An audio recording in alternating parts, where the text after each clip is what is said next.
Alright, g'day. I'm Ryan Hamilton Smith for I See Pigeons. I'm here with another pigeon, and today we're going to talk about using a little whinge as a mechanism to deal with the pain of existence, just to keep things nice and light and easy for us. So I'm going to start with a short tale. Perhaps, it's based in the world of high living conditions that we get to enjoy on a daily basis.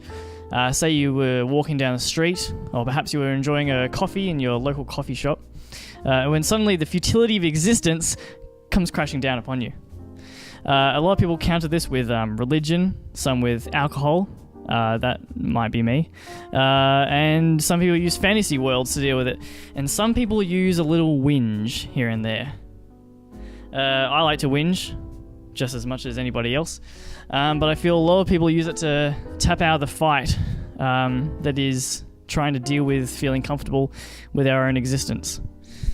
So basically, it's got a little question. Would you say this is actually an adequate way of dealing with existence, or is it just lazy and annoying, and perhaps making everybody else's existence even worse?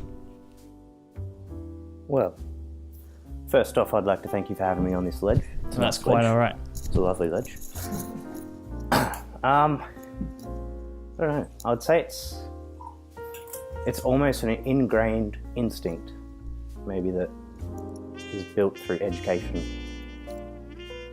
I'm not too sure how I'd approach it. Well, give me something more. I can. I guess I can easily see how it works, why one does it. It's certainly an easy way out. I guess that's answering the question in my own opinion, that it is perhaps lazy. It's easy to ignore your place within the universe when you focus on things such as your boss is an arsehole, or perhaps it's too damn hot outside, or maybe you didn't get your morning coffee and that just really started things off poorly. I just see it often as a way, once you focus on these small little things, it just easily decides your place in the universe for you, and you don't have to work to decide. You know what I'm saying? I think it's a good outlet to be able to complain, or to have the comfort to complain at least. But I'm not sure if most people aren't registered to something different. So another way of expressing that.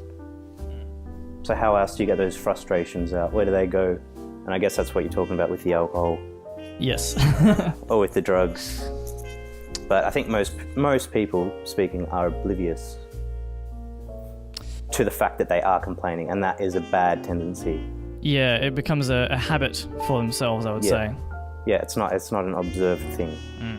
And just as perhaps using alcohol to deal with one's existence, it's again, just a habit, and once you can't see it any longer, it just becomes destructive. And I am talking about kind of bullshit things to complain about. I'm not talking about serious, valid things to complain about, such as systematic oppression or disease or chronic depression or anything like that. I'm talking about just simple shit that we hear people complain about on a day-to-day, which is, now perhaps they've got a crap job and they're too damn busy to follow their dreams. So I could lead into that with a question. Go for it. Do people who tend to complain a lot about their simple everyday things suffer more than those who, in our eyes, are truly suffering? Those who are deprived physically, or not as mentally capable because of the accessibility that surrounds them in terms of education and etc. Like the things that they have to work with are limited. It's a big question, because you can kind of then dive into human suffering being obviously subject to outside stimulants, but also purely based on their own perception of reality. So once you've gotten into a habit of complaining, once you've kind of worked yourself up into a frenzy almost, then you can then perhaps everything gets amplified. See, I tend to complain day to day I think we all do to a degree. Yeah, there's a limited amount of crumbs that you can find on the street. Like decent crumbs, decent sized crumbs. And all the pigeons want the same goddamn crumbs. Yeah, it's fucking ridiculous. And then the seagulls come along and you just like, fuck off. Yeah, and them some greedy motherfuckers. Just don't hang out on the beach. Simple as that. Those are the kind of... I can relate a seagull to a... We have similar creatures in the human world. Similar... they do similar things. They complain just as much as anybody else, but they're much more... Well, they use volume as a way of getting to their goals. They're squawking.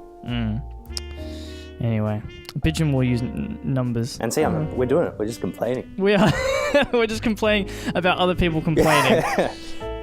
Pigeons here. Anyway, well,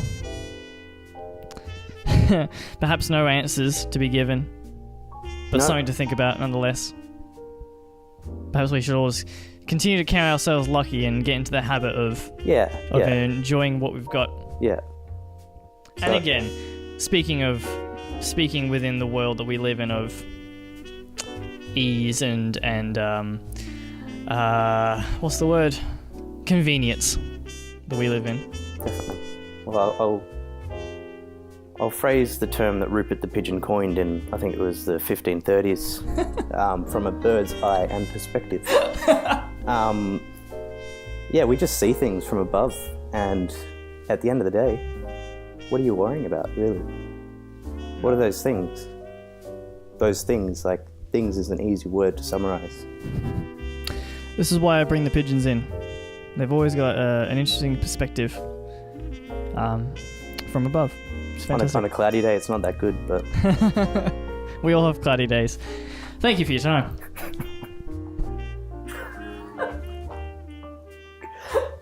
It's fun being...